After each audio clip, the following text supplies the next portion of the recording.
Desde el inicio de los tiempos, los poderosos han conspirado para torcer el rumbo de la historia a su conveniencia. Como verdaderos titiriteros, unos pocos y oscuros personajes manejan los hilos del destino de millones. Muchos lo sospechan, pero quienes denuncian su accionar suelen ser ridiculizados. Otras veces, la verdad es tan obvia que pasa desapercibida. ¿Son estas solo fantasías paranoicas creadas para alimentar la imaginación de la gente, pero sin relación alguna con la realidad? ¿O somos en realidad parte de un plan perfectamente ejecutado? Guerras, revoluciones, movimientos sociales, atentados terroristas. Todo tiene una explicación oficial, pero quizás nada sea lo que parece ser. Animémonos a descubrir el increíble mundo de las sociedades secretas. La francmasonería, madre de todas las sociedades secretas, tal vez la organización más sospechada y perseguida de todos los tiempos. Y sin embargo son poquísimos los que conocen realmente de qué se trata. ¿Será, como sostienen sus detractores, la mano negra detrás de los principales eventos mundiales?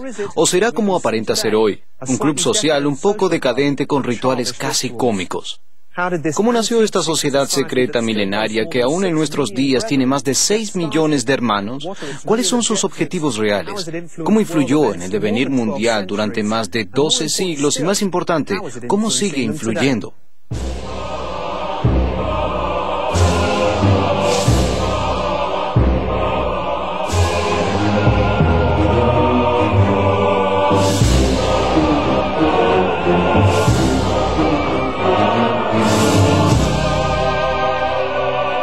Las sociedades secretas, quienes manejan los hilos.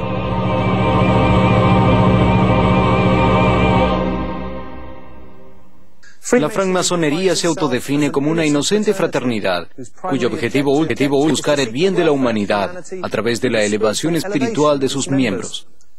Sin embargo, para sus detractores, se trata de una gigantesca pirámide de manipuladores con el objetivo secreto de dominación mundial y con mecanismos de protección mutua casi mafiosa. ¿Quién tiene la razón? Un ligero repaso por la historia de la francmasonería deja en evidencia ciertas características cuanto menos inquietantes. Su impenetrable secretismo, la violencia de las penas para quienes quiebren sus juramentos, la ignorancia generalizada sobre su verdadero alcance, influencia y reales propósitos, y su participación en los principales eventos que alteraron el orden mundial de los últimos siglos.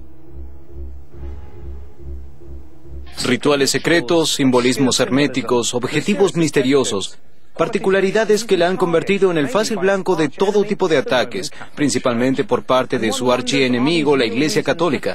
Cabe preguntarse, ¿existen motivos reales para temerle? ¿O se trata de acusaciones infundadas, mera incomprensión y prejuicio de los oscurantistas? ¿Por qué, se preguntan algunos, mantienen secretos si no tienen nada que ocultar?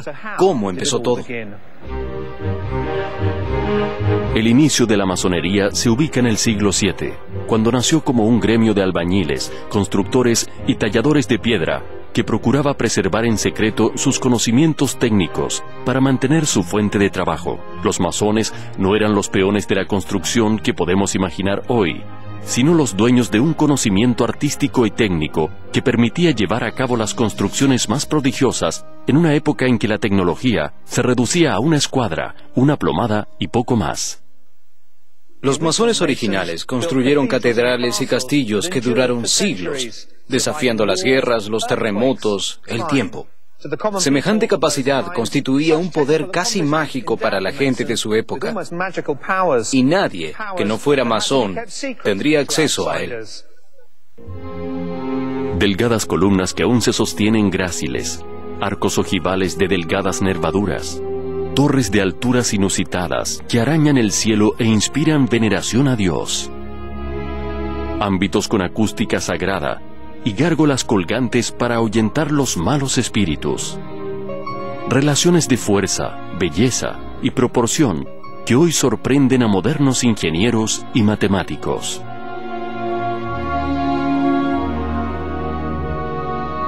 Sus habilidades prodigiosas constituían el secreto mejor guardado de todos los tiempos.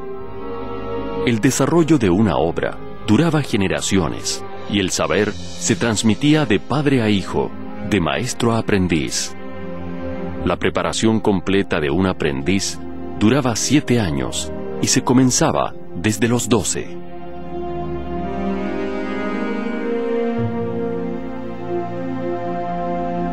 Después de los primeros 3 años, había un ritual de iniciación y se les revelaban algunas claves y símbolos. A los 7 años, se graduaban como compañeros de oficio. Años más tarde, alcanzaban el grado de maestro masón.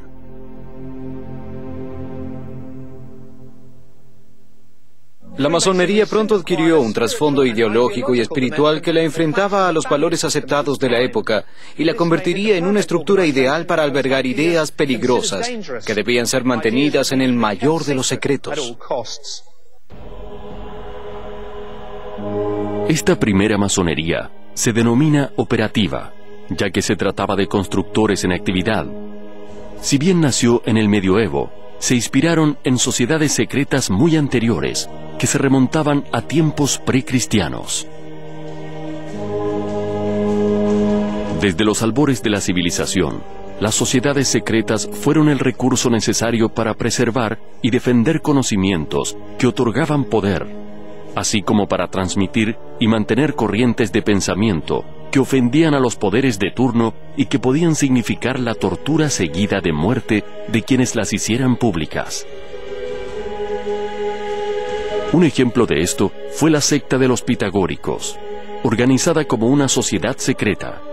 El filósofo Pitágoras vivió en Grecia en el siglo VI a.C., y sus descubrimientos tuvieron inmensa influencia en el pensamiento masónico. Siglos después, el teorema de Pitágoras era uno de los secretos de los masones operativos, pues permite, por ejemplo, hacer los ángulos perfectamente rectos. Pitágoras fue perseguido y asesinado por sus detractores, pero el conocimiento persistió y la escuadra se convirtió en un símbolo emblemático de la masonería, que se utiliza hasta el día de hoy. Los masones constructores claramente despreciaban aquello en lo que el clero se había convertido tan solo unos pocos siglos después de Cristo. Un conjunto bastante decadente de pecadores demasiado ocupados en sus posesiones terrenales como para dedicarse a orientar las almas de su rebaño. Lo mismo sentían respecto de la opresora nobleza, dueños de la tierra y la vida. La ironía es que los masones, enfrentados ideológicamente al dogmatismo persecutorio de Roma, tenían en la iglesia y la nobleza a sus principales clientes. Los antiguos bajorrelieves y ornamentos de algunas de las más famosas catedrales todavía son testimonio del humor agudo con que los masones dejaban constancia de su disconformidad y desconfianza para con ese poder omnipresente. En la iglesia de San Sebaldo en Nuremberg todavía puede verse una sepultura en la que se representan un monje y una religiosa en actitud asaz inconveniente. En la Catedral de Wurzburgo se encuentran réplicas de las famosas columnas Joaquín y Boaz, que abrían paso al templo del rey Salomón. Son símbolos fundamentales de la masonería, junto a Hiram Abiff, el mitológico constructor del templo de Salomón, quien pereció asesinado por no revelar el secreto de su arte. Una verdadera firma masónica, realizada en clave. Pero la percepción de que la masonería, por su aversión a la iglesia cristiana, es una organización atea, es completamente errónea. Los masones simplemente querían tener la libertad de venerar a Dios como ellos quisieran, y no necesariamente de la manera que Roma les dictara. Para ser aceptados en la hermandad, todo masón debe creer en un ser superior único, no importa cuál. Para acoger a los distintos credos, y en línea con sus orígenes de constructores, los masones lo han dado en llamar Gadu, gran arquitecto del universo. Su símbolo es el ojo que todo lo ve, inspirado en el ojo de Horus egipcio. En el British Museum está expuesto el Regius Manuscript, de autor desconocido y datado 1390. Es el primer documento escrito relativo a los masones y en él se menciona íntegramente en verso un código de 15 mandamientos, entre los cuales pueden leerse: ser recto y decir la verdad, no robar ni proteger ladrones o asesinos, ser sabio y fuerte, y ser capaz de hacer todos los trabajos, no hablar mal del trabajo de otros maestros, enseñar a los aprendices que su arte vale en todas partes, no encubrir falsedades ni a otros en el pecado. El período feudal concluyó y con él la Iglesia dejó de ser el principal comitente de los masones. Fue entonces que aquel primitivo gremio de albañiles espiritualmente libres se convirtió en una poderosa e influyente sociedad secreta, abierta a todos los hombres que quisieran aceptar sus reglas de juego y jurar mantener sus secretos. Se llamó francmasonería o masones libres y aceptados. Pronto se convirtió en protagonista de los principales hechos de la historia. Las sociedades secretas, francmasonería, el imperio secreto. Recapitulemos. Lejos de ser una asociación de albañiles ignorantes y supersticiosos, los primitivos masones constructores eran portadores de ideales de libertad que los enfrentaron naturalmente con quienes eran sus principales clientes, pero también sus opresores, la Iglesia y la monarquía. Con el tiempo se reconvirtieron en una sociedad secreta poderosa que atrajo a varios de los más influyentes personajes de la historia y se dio en llamar francmasonería o masones libres y aceptados. Una sociedad secreta que opera aún hoy. El nombre masones libres y aceptados nace cuando la masonería original operativa se reconvirtió en una sociedad secreta más amplia, en un periodo que duró desde fines del medioevo hasta fines del Renacimiento. Libres hace referencia a que ninguna persona que sea esclava o sometida a otro hombre puede ingresar, y aceptado hace referencia a que el cofrade no es constructor. Si bien la estructura y ceremonial de los primitivos ritos masónicos ha sido guardado en el más riguroso secreto, es sabido que estaban basados en la liturgia egipcia de iniciación sacerdotal, muerte y resurrección de Osiris, renuncia y desapego hacia la vida anterior, porque la masonería, ante todo, pretende que sus hermanos mueran espiritualmente y renazcan en un hombre nuevo, más elevado. Los antiguos rituales se repiten de forma casi idéntica aún hoy. Primero se introduce al profano en la cámara de reflexión. Un cuarto pintado de negro, con una mesa, un taburete y un escritorio. Sobre la mesa hay una jarra de agua, pan, 2 copas, una con azufre y la otra con sal. En las paredes, los símbolos, la hoz, el reloj de arena, el gallo. Y la sigla V-I-T-R-I-O-L.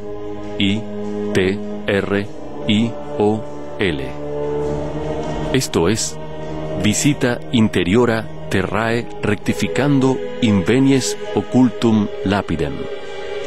Visita el interior de la tierra.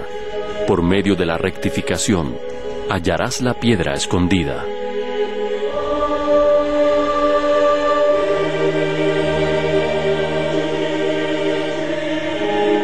Una invitación a la búsqueda del yo profundo, el alma humana, en el silencio y la meditación. El profano responde a las preguntas: ¿qué debe el hombre a Dios? ¿Qué se debe el hombre a sí mismo? ¿Qué debe el hombre a los demás? Y redacta su testamento. Tras ponérsele una venda en los ojos, el profano es despojado de todos los objetos metálicos. El metal representa la civilización, y se le desnuda la parte izquierda del pecho, señal de franqueza y sinceridad, y la pierna derecha, señal de humildad. Se le quita el zapato izquierdo, también en señal de humildad. Y se le pasa en torno al cuello un nudo corredizo, que simboliza que lo ata a lo profano del mundo. Después de superar las pruebas, se le quita la venda y recibe la luz. Finalmente jura en nombre del gran arquitecto del universo, o del libro de las constituciones. También se utiliza la Biblia con la escuadra y el compás encima. Porque los masones no reniegan de la existencia de Dios, sino que simplemente rechazan a las instituciones eclesiásticas. El juramento es escrito en un papel que se quema luego. Cuando recibe la luz, está iniciado, y los hermanos le apuntan con las espadas para atraer las fuerzas benéficas hacia él. En algunos ritos se entrega al iniciado una espada para defenderse simbólicamente a sí mismo, a la logia, atacar a sus enemigos y, curiosamente, vengar el asesinato del último gran maestre templario, Jacques de Molay. La francmasonería se organizó en logias. Seguramente hemos escuchado esta palabra infinidad de veces, rodeada de misterio y sospecha. El origen de la primera logia es tanto más misterioso, tanto más cuando abre la posibilidad de que la masonería sea la continuación de la Orden de los Caballeros Templarios y sus rituales, la forma de ocultar un secreto ya milenario, el contenido y destino de su mítico tesoro. La primera logia masónica reconocida en el mundo fue la Kilwinning Lodge, logia número 0, o logia madre de Escocia, y su origen se remonta al año 1140, cuando los masones que construían la vecina abadía de Kilwinning se agremiaron para ejercer sus rituales. Escocia ha sido el epicentro de los muchos sucesos que aparentan relacionar a la masonería con la Orden de los Caballeros Templarios. Para entenderlos, debemos remontarnos a la Primera Cruzada. Allí, dos nobles caballeros pelearon codo a codo para liberar Jerusalén de los musulmanes. Uno, Hugo de Payens, sería luego el fundador de la Orden de los Templarios. El otro, Henry Sinclair, un caballero escocés de origen normando, iniciaría una dinastía que siglos después tendría vital importancia en el nacimiento de la francmasonería. Los templarios, creados como orden monástica y militar por Hugo de Payens y otros 7 caballeros, poco después de obtener bendición papal para constituirse, cavaron en las ruinas del templo del rey Salomón. Dice la leyenda que allí encontraron un fabuloso tesoro. Lo cierto es que a partir de ese momento se volvieron inmensamente ricos y poderosos. Algunos especulan con que recuperaron documentos que demostraban que Jesús había dejado descendencia y por ende ponían en jaque a la Iglesia de Roma, que, extorsionada o no, les concedió a partir de ese momento enormes beneficios. Al regresar de Jerusalén, Hugo de Payens visitó Escocia, donde estableció el primer oratorio fuera de Tierra Santa, en tierras del clan Sinclair. Los Sinclair, Seth Clair en francés, han sido señalados repetidamente como descendientes merovingios de un supuesto linaje de Jesús. Tenemos entonces a un precursor de la francmasonería escocesa peleando codo a codo con el creador de los Caballeros Templarios. Este hecho inaugura una sucesión de casualidades que ha dado lugar a un buen número de especulaciones. Hay más datos curiosos. Los templarios se convirtieron en los financistas y acreedores de los monarcas de toda Europa. Un negocio redituable, pero peligroso, que selló su suerte. La persecución de los templarios se desató en 1307.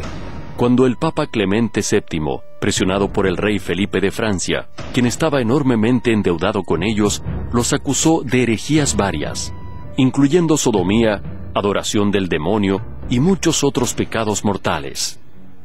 Los templarios fueron perseguidos, torturados y finalmente eliminados.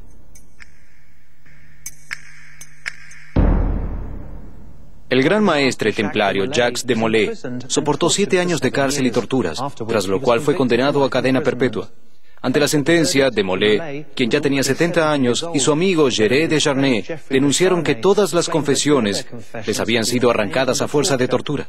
A viva voz declararon que ellos y la orden eran inocentes. Eso terminó de sellar su suerte. La noche del 18 de marzo de 1314, ambos fueron llevados a orillas del Sena y quemados en la hoguera. De Molay sucumbió mirando la catedral de Notre Dame, rezando y gritando su inocencia e insultando tanto al rey como al papa. Pero el ambicioso rey de Francia no pudo apoderarse de sus bienes.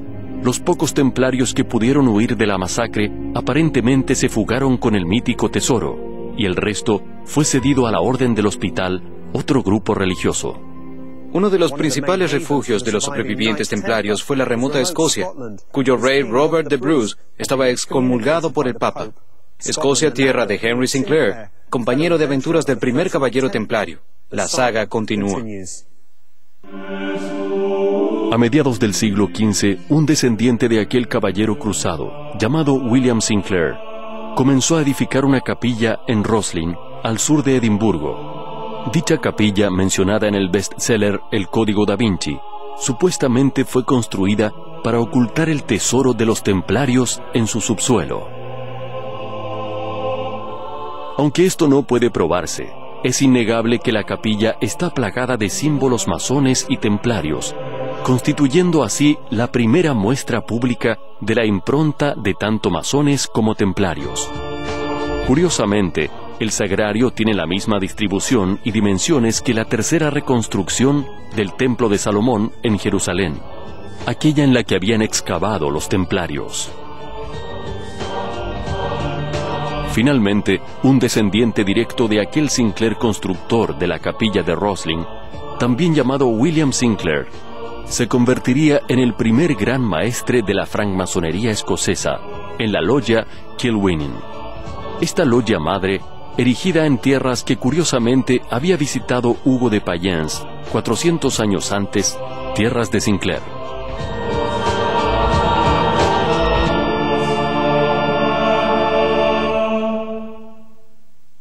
¿Cuánto habrá de cierto en las versiones que sostienen que la francmasonería nació para preservar el secreto de los templarios?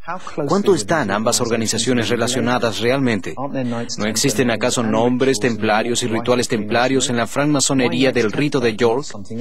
¿Por qué los templarios y no otros?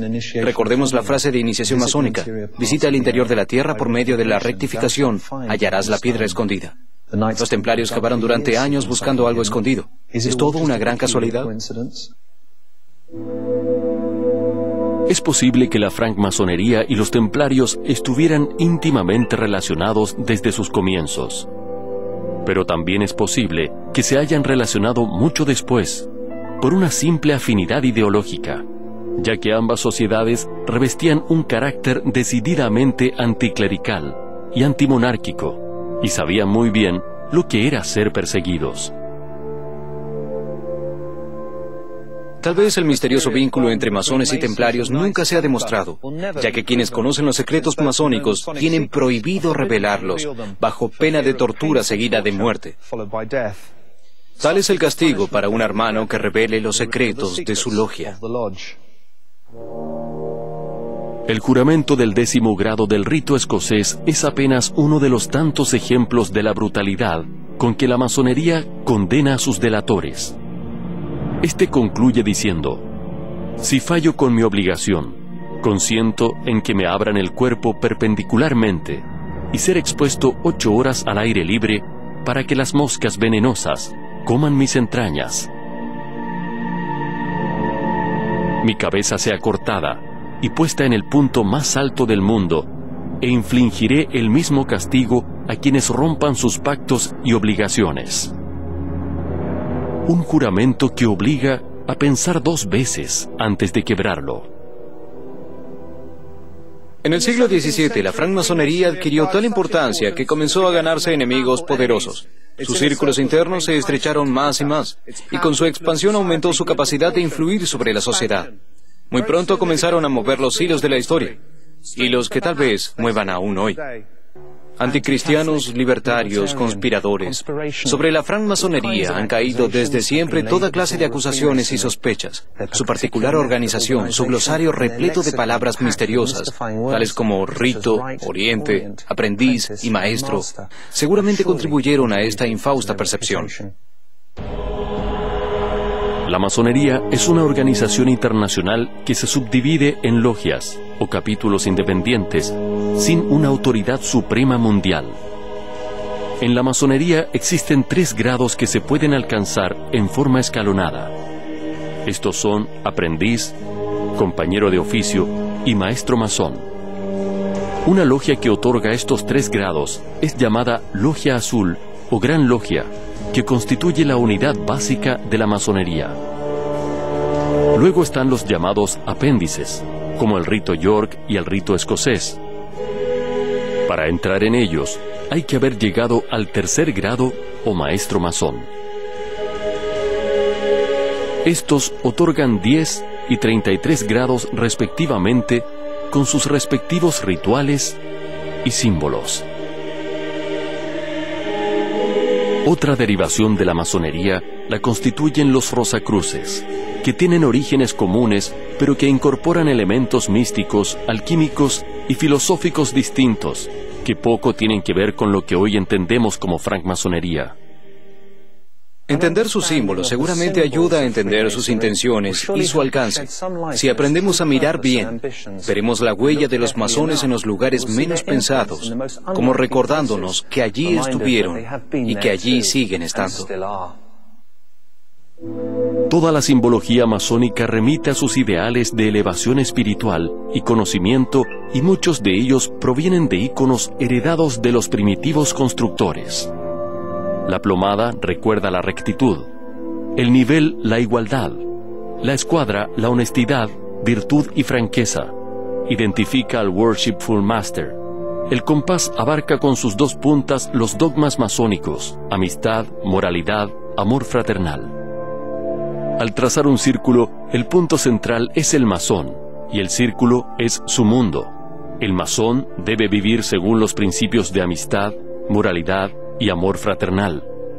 La cuchara de albañil simboliza el cemento o argamasa que une a los hermanos masones.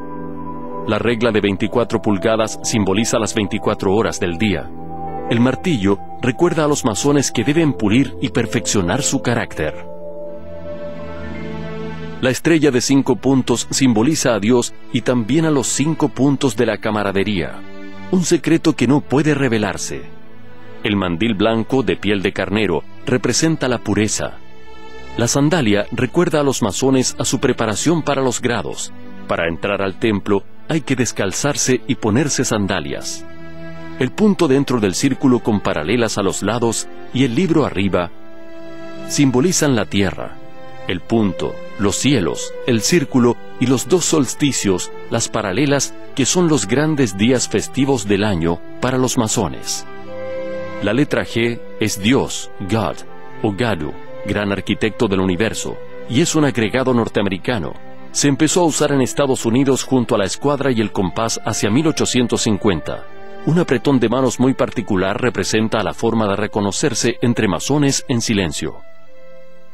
Hasta aquí las acusaciones, sospechas y persecuciones que ha sufrido parecen más fruto del prejuicio de instituciones autoritarias y dogmáticas que a causas atribuibles a la propia masonería. Entonces, ¿es la masonería una hermandad inocente que solo busca la superación humana? Sus detractores tienen una opinión muy distinta. La francmasonería ha sido acusada de todo, desde constituir una sociedad atea, anticristiana, mafiosa y desleal, hasta intentar controlar al mundo a través de sus redes secretas de poder. La Iglesia Católica no vaciló en excomulgar a sus miembros.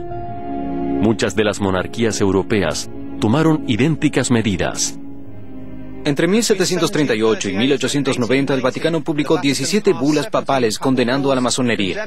Esto no disuadió a muchos monarcas cristianos de unirse a sus filas, mientras que otros la combatían abiertamente. El rey Jaime III de Escocia fue el primer monarca sospechado de masón. El primero de los soberanos continentales que apoyó oficialmente a la masonería fue el emperador alemán Francisco I, fundador de la Casa Real de Austria y, curiosamente, católico. Los gobiernos protestantes de Holanda, Suecia, Ginebra, Zúrich, Berna, Bavaria, Austria, Rusia y Prusia la prohibieron. Una de las principales acusaciones contra la francmasonería es la de operar de forma maquiavélica, aun cuando sus fines fueran altruistas, como si el fin justificara los medios. Pero, ¿no es esta la fórmula consabida de cualquier grupo de poder? ¿En qué es distinta la masonería a cualquier organización que reúna poderosos? Algunos autores sostienen que en los momentos previos a la Revolución Francesa, el duque de Orleans, gran maestro del Gran Oriente de Francia, compró todo el trigo y lo escondió, o lo vendió fuera del país, para provocar la hambruna que condujo a la Revolución Francesa. Sin embargo, los jacobinos, quienes a su vez también eran acusados de masones e Illuminati, clausuraron todas las logias 2 años después de la Revolución. ¿Acaso lo hayan hecho preocupados por el gran poder que demostraba tener la hermandad? Por esos años había en Francia cerca de 630 logias con unos 75.000 adherentes. Tampoco ayudó a su imagen pública que a fines del siglo XVIII la odiada Orden de los Illuminati de Bavaria infiltrara buena parte de sus logias. Desde entonces recae sobre la masonería la sospecha de estar conspirando para apoderarse del poder mundial. La Orden de los Illuminati fue creada por un ciudadano bávaro, Adam Weishaupt, en el año 1776. De carácter personalista y megalómano, Weishaupt aspiraba a disolver todos los gobiernos, abolir las religiones, terminar con la propiedad privada y crear un nuevo orden mundial bajo su mando unificado. Utilizó tácticas de infiltración en la ya establecida francmasonería y así logró extenderse por casi toda Europa, llegando inclusive a sospecharse su presencia en América del Norte. Para frenar la infección, muchos monarcas decidieron la proscripción de la masonería toda. La Orden de los Illuminati fue desarticulada oficialmente en 1790, pero su participación en eventos posteriores es altamente probable y se sospecha que actúa aún en nuestros días. Pese al episodio Illuminati, la francmasonería ganó prestigio y alcanzó dimensiones formidables. Los principales actores de la historia pronto se unirían a sus filas. Hombres ilustrados, nobles, burgueses, militares. La masonería ganaba prestigio y atraía a librepensadores que actuaban en las sombras. Las reuniones se pactaban mediante señales ocultas. La identidad de los maestros solo era conocida conforme se ascendía en importancia. El resultado de su accionar dejaba huellas apenas perceptibles en la historia de los pueblos, pero su presencia era definitivamente real. Su influencia se hizo sentir fuertemente en el Nuevo Mundo, infiltrándose en los círculos de poder civil y militar. Tanto las colonias británicas como españolas de América fueron liberadas por francmasones, y los Estados Unidos son el más importante ejemplo de ello. Su simbología patria es netamente masónica. Una lista parcial de los francmasones más famosos termina de ubicarnos en la importancia real que adquirió esta sociedad secreta y cómo influyó en la historia. El banquero Nathan Mayer Rothschild, el músico Wolfgang Amadeus Mozart, el poeta alemán Goethe, fueron francmasones. Inglaterra fue especialmente prolífica en masones famosos. Los reyes ingleses George V, William IV, Edward VII y Edward VIII y George VI. También los políticos ingleses George Canning, Cecil Rhodes y Winston Churchill, el inventor de la penicilina Sir Alexander Fleming, los escritores Alexander Pope, Edward Gibbon, Sir Walter Scott, Sir Arthur Conan Doyle, Rudyard Kipling, más docenas de generales, almirantes y mariscales del aire. Hasta el actor Peter Sellers fue francmasón. Estados Unidos no se queda atrás. Buena parte de sus padres fundadores, jueces, congresistas, senadores y generales fueron francmasones. También sus presidentes Theodore Roosevelt, Franklin D. Roosevelt, Harry Truman, Lyndon B. Johnson y Gerald Ford. El director del programa nuclear americano Vannevar Bush, el director del FBI J. Edgar Hoover, Henry Ford, Steve Wozniak, cofundador de Apple Computers, todos francmasones. En América del Sur, personalidades de la talla de Simón Bolívar, San Martín y Benito Juárez también eran masones. La lista es interminable. La importancia y popularidad que adquirió la francmasonería le granjeó enemigos mucho más sanguinarios que la Iglesia. Paradójicamente, la persecución más cruenta y efectiva lanzada contra la masonería provino de otro sector también excomulgado, los bolcheviques. La masonería sobrevivió a la Revolución Soviética y fue tolerada hasta que en 1922, la Cuarta Internacional decretó que era una ideología incompatible con el comunismo. Entonces, algunas logias se disolvieron y otras pasaron a la clandestinidad. En 1926, el masón Astromov pidió a Stalin que permitiera oficializar a la masonería.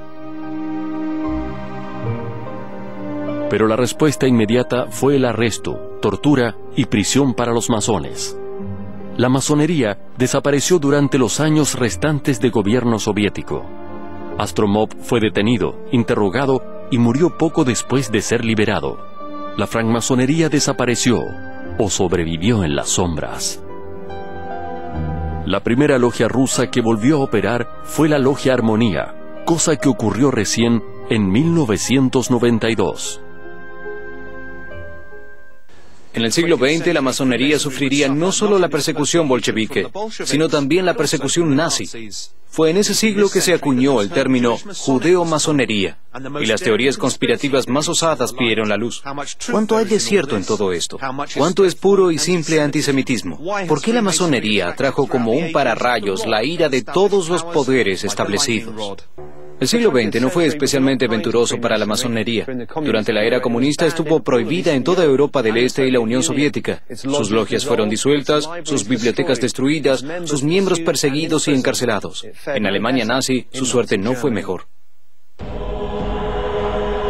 En Mein Kampf, Hitler afirmaba que la masonería había sucumbido a los judíos y era un instrumento en su poder, y que los sentimientos pacifistas y la parálisis del instinto nacionalista eran fruto del operar masónico.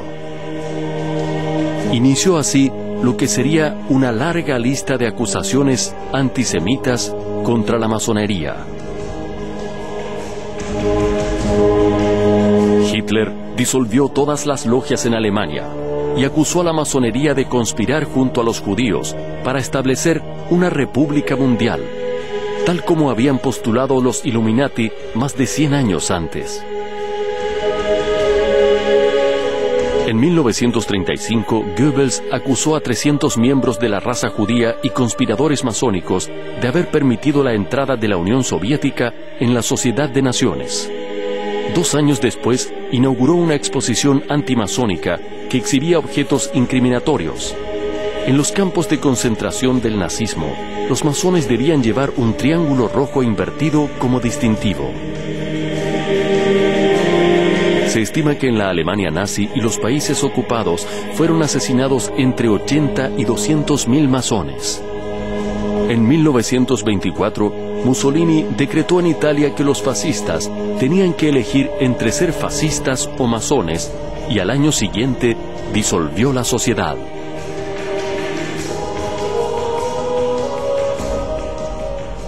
La supuesta relación entre judaísmo y masonería que denunciaron nazis y fascistas nunca se demostró, pero sirvió para fogonear el odio racial. Lo cierto es que la masonería nació en el seno de sociedades cristianas, y solo después de varios siglos aceptó judíos, así como también musulmanes o cualquiera que crea en un ser superior. Un detalle que escapó a Hitler y Mussolini. También la España franquista fue escenario de persecuciones antimasónicas. Pero durante la dictadura de Francisco Franco, fueron torturados y fusilados sumariamente en todo el país. Solo volvió a ser legal tras la muerte del dictador en 1975. Más cerca de nuestra época, Saddam Hussein implantó la pena de muerte en Irak para quienes promuevan o apoyen principios sionistas, incluyendo la masonería. ¿Qué nos dice esto de la masonería? Si se juzga a alguien por sus enemigos, diríamos que la masonería merece ser redimida. ¿Pero qué es de ella ahora? Actualmente, se estima que aún existen de 4 a 6 millones de masones activos y unas 100.000 logias en todo el mundo. La mayor parte consisten en verdaderos clubes sociales, donde se alternan obras de caridad, rituales ancestrales, secretos, vestimentas curiosas y hasta bingos y fiestas temáticas. Los masones ya no ocultan su pertenencia a la hermandad, sino que llevan pegatinas en sus autos que los identifican y tienen páginas propias en la web. Donan enormes cantidades de dinero a instituciones de beneficencia. Su principal problema radica en que los jóvenes tienen escaso o nulo interés en ingresar a sus filas. Quizás esté siendo derrotada por el tiempo. Su antigua liturgia, sus principios morales, su oposición a una iglesia cada vez menos importante, simplemente no encajan con la era posmoderna de Internet, juegos virtuales, cultos individualistas o la desenfrenada sociedad de consumo, donde la elevación y la espiritualidad poco tienen que ver.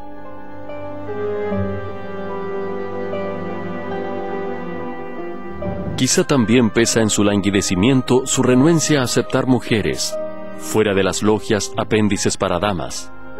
Un terco arcaísmo que sin embargo persiste. ¿Acaso la última y mayor obra masónica del siglo XX haya sido la derrota de Hitler y el nazismo? Roosevelt, Truman, Churchill, el rey Jorge VI, los generales Bradley, MacArthur y Marshall fueron todos masones. Muchos años han pasado desde entonces. Sin embargo, hay todavía algunos movimientos que se le pueden adjudicar. Indicios que nos dicen que el gigante puede solo estar dormido. En 1997, el parlamentario británico laborista Chris Mullin denunció la influencia de la masonería en el sistema de justicia criminal británico. Mullin estaba convencido que policías masones granjeaban privilegios especiales a los criminales masones. Hubo bastante histeria en la prensa británica, pero no se probó nada. En la Asamblea de Gales, desde 1999, es obligatorio que los parlamentarios masones revelen su identidad.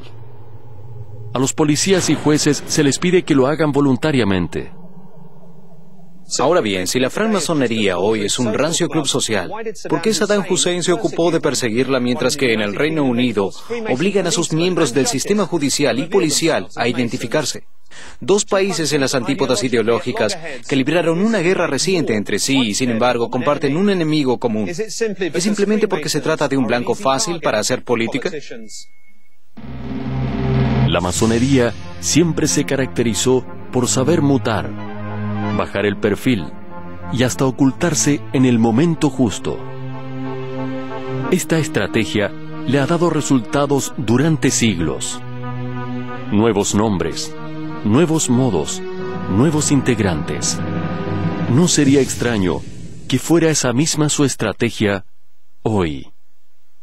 ¿Puede una sociedad que influyó sobre los momentos y personajes más importantes de la historia diluirse sin más? ¿Es posible que este nuevo silencio, esta aparente senilidad, esté encubriendo un cambio de objetivos y estrategias? Nuestra vida cotidiana puede estar signada por decisiones que nos son ajenas y los francmasones estar detrás de ellas sin nosotros siquiera sospecharlo. Ni hablar de la poderosa manipulación que ejercen los medios de comunicación, muchos de ellos en manos de hermanos masones.